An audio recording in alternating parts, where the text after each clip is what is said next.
Welcome to Chapter 5. This chapter focuses on the fundamentals of social cognition. It sounds a lot more complicated than it is, and what that means is that there's a basic underlying understanding of a way that our minds work in relationship to other people that this chapter helps us to gain. And once we do understand how our minds work and how other people's minds work, it helps us to be more competent as communicators. Remember back to our lecture in Chapter 1 when we talked about instrumental goals and how that meant that we could use communication to obtain self-advancement or to get the things that we wanted, the resources and the favors. But, you know, one of the things that our text also talks about is that to be a competent communicator doesn't just mean that we get our own goals met. It's not a one-way street. It also means that we're sensitive to how other people achieve their goals and how we might help them to achieve their goals. And by understanding how other people think and being empathetic and trying to consider how the world looks from their points of view, we can become more competent communicators, and that helps them achieve their goals, which, guess what, helps us achieve ours. The world can be a very, very, some people would say, synergistic or symbiotic place, and we'll find that when we are good listeners, we have a stronger voice. Isn't that ironic? And so in this chapter, we're going to talk a little bit more about understanding how other people think and understanding how we think. And there's an example at the beginning of this chapter about a man who was of mixed descent, and he wrote a book called Part Asian, 100% Hapa. And it's just really interesting because it's all about identity, and it's based on the idea that you can be considered one particular racial identity, but in this day and age, interracial marriages have increased to the extent that people are not usually one particular race or another. And social identity is a very interesting thing. There was a recent case where a woman got in a lot of trouble because she self-identified as black and got herself elected or appointed in charge of a very, very high position in the National Organization for the Advancement of Colored People, and was disputed whether or not she was actually even black. But her social cognition, she said she self-identified as black. And there was a great deal of controversy over that. And so our knowledge structures and the ways that we think about ourselves and the ways that we organize our knowledge really do impact us and the ways that we think and communicate with other people. And so first of all, on page 125, the term social cognition refers to the mental processes and structures used to make sense of, remember, and think about people and interactions.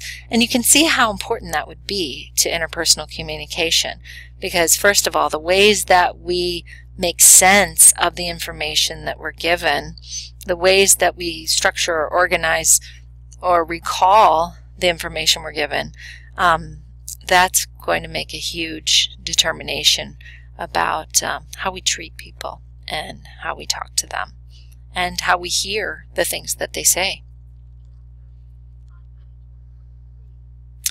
Next is a section on something known as schemata, and this is also on page 125. Schemata are certain types of knowledge structures, almost like mental filing folders, and we have these different schemata. Like, for instance, you might have a schemata about a classroom that tells you when you have a face-to-face class, the teacher is supposed to stand at the front and the students are supposed to sit in the desks, and the desks are all supposed to face the teacher in the front of the classroom. So that's your social cognition. The schemata are a particular type of social cognition, because that's how you make sense of a classroom. That's how you remember a classroom. That's how you think about a classroom. And the first time you walked into a college classroom that wasn't structured that way, you may have thought it was unusual. In many of our communication classes, we do things very differently, and we sit in a circle, and it's very different. And sometimes it's challenging for students to negotiate that relationship and to understand that while there's a great deal of democracy in that classroom, it's still sort of a benign dictatorship, because the teacher still, the instructor, the professor still has to make a lot of the decisions, and that there still is a power relationship in that the instructor needs to be able to make those important decisions when the tests are and how much they'll be worth and that sort of thing quite a bit of the time. And there are 4 different types of schemata. Self-schemata are people's views of themselves. So that's how we process information about ourselves. Sometimes somebody who was very overweight as a child loses a lot of weight, but they still might turn as they go through a doorway because their self-schemata is that they're overweight, or vice versa. Somebody who was always very slender gains weight, and then they might wear larger clothes and pass them on to people who are much smaller than they are, but they still see themselves as the same size as that person. So their self-schemata hasn't changed. It kind of reminds me of in the movie The Matrix, if you ever saw that, how there was that residual self-image, the way that people saw themselves might have been slightly different than the way that they really were. At one of the churches that I go to, I keep joking that I'm not going to go on a diet. I'm not going to start an exercise program. I'm just going to buy a mirror like that, because it's like every time I look in that mirror, I go, ooh, I look good. Because my self-schemata, when I look in that mirror, it's not reality. But it looks good, and I would love for that to be the way I view myself, if only that were real. Event schemata are like scripts. Isn't that interesting that they're also called scripts, just like in a theater metaphor? And it's basically how typically things go down, how a sequence of actions tends to unfold. And so you have a script about a classroom. This is the way it should be.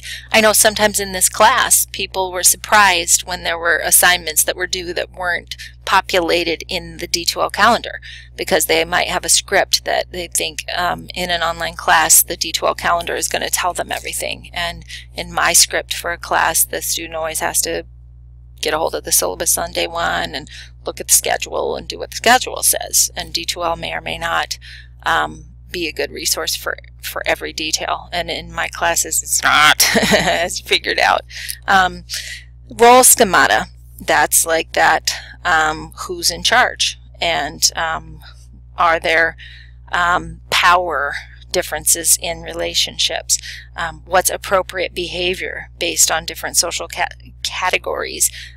Stereotypes come into play in role schemata, and person schemata, or prototypes. So my son, I have a schemata about my son. He is happy. He is a people person. My other son is, well, both of them are very witty. My daughter is very a talented singer, so I have these person schemata about other people in my life, and so that helps you to understand a little bit about those different types of social cognitions.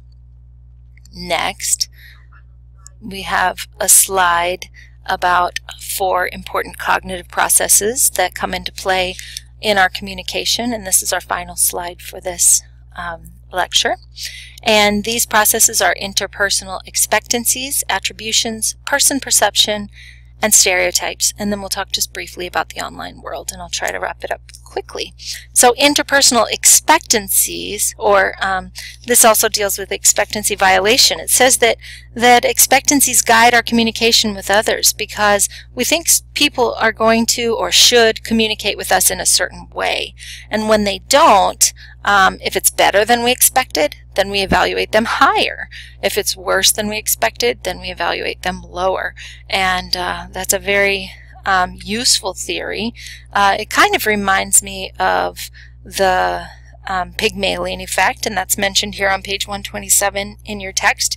And it occurs when a person's expectancies for another person impact that other person's own behavior, especially in the positive. But some people talk about self-fulfilling prophecy, which can be positive or negative.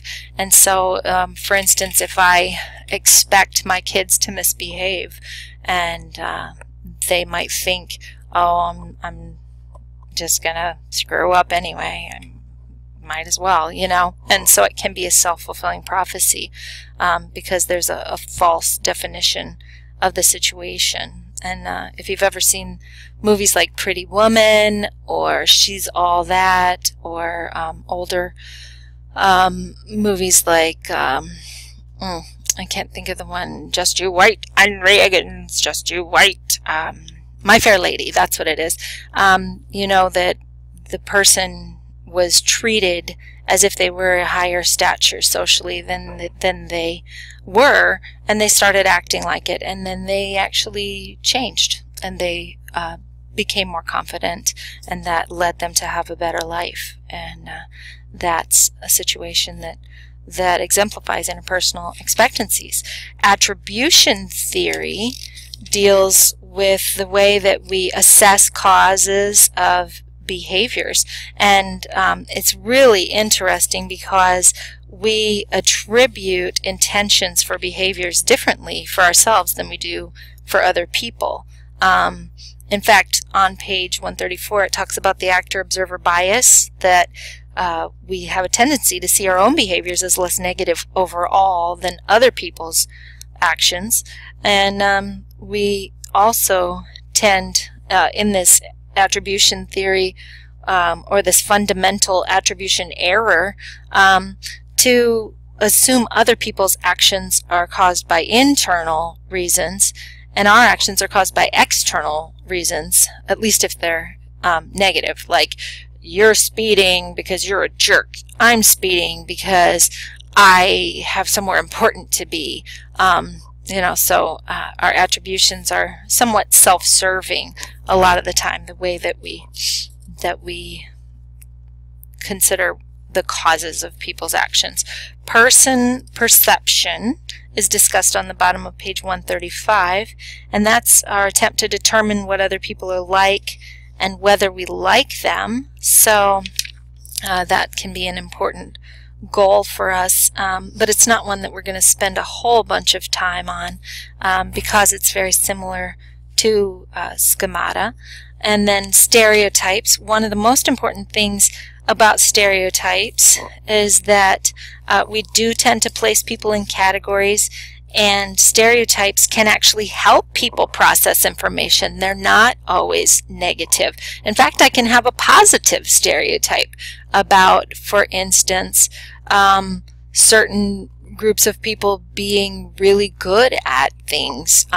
But the problem is that stereotypes can become lazy, and they can lead me to misjudge individuals. So they're kind of like a shortcut.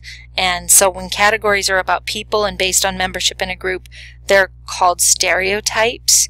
And, you know, I might have a stereotype that all basketball players are tall, and that's usually true, and that's not necessarily a bad thing, but sometimes it's incorrect, and sometimes it doesn't reflect the complexities of a group, and it might harm my ability to communicate with a group. Stereotyping is very normal, though. Stereotyping is not the same exact thing as racism or as prejudice, and that's one important thing to get out of this text on page 140, that it's normal. Our mind processes information that way. It helps us make sense of things more easily, but we just have to realize it can lead us to act in ways that are prejudiced negatively, and that's what we have to look out for. Finally, in the online world, our expectancies, attribution, person perception, and stereotypes occur like in chat rooms, and there's this added dimension online. We tend to perceive anonymity in the interaction that causes us to cling very tightly to whatever salient identity is the most available. And I've hit my time. Have a great week.